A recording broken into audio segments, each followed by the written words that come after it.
નમસ્કાર, આપ જોઈ રહ્યા છો ન્યૂઝ ગુજરાત. હું છું આપની સાથે રૂચા પંડ્યા. પણ શરૂઆત કરતા જ પહેલા મહત્વના સમાચાર પર જો નજર કરવામાં આવે તો હવામાનને લઈને ખૂબ જ મહત્વના સમાચાર મળી રહ્યા છે. હાલ બ્રેકિંગ ન્યૂઝ મળી રહ્યા છે. ખાસ તેના પર જો નજર કરવામાં આવે તો ઠંડીને લઈને અંબાલાલ પટેલે એક મહત્વની આગાહી કરી છે. અંબાલાલ પટેલનું કહેવું છે રાજ્યમાં હજુ પણ 5 દિવસ ઠંડી છે તે ભૂક્કા બોલાવી દેશે. ખાસ જે પ્રકારની હાલ માહિતી મળી રહી છે, કોલ્ડ વેવની પણ ખાસ આગાહી કરાઈ છે.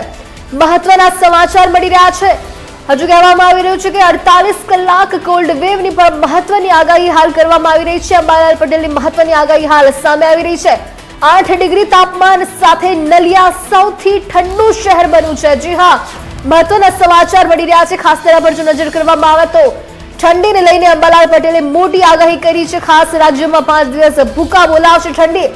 કોલ્ડ વેવની પણ ખાસ મહત્વની આગાહી કરાઈ છે. હજુ 48 કલાક કોલ્ડ વેવની આગાહી કરાઈ છે. 8 ડિગ્રી સાથે નલિયા સૌથી ઠંડુ શહેર બન્યું છે. લોકોએ હાડથી સૌથી ઠંડીનો હાલ અનુભવ કર્યો છે.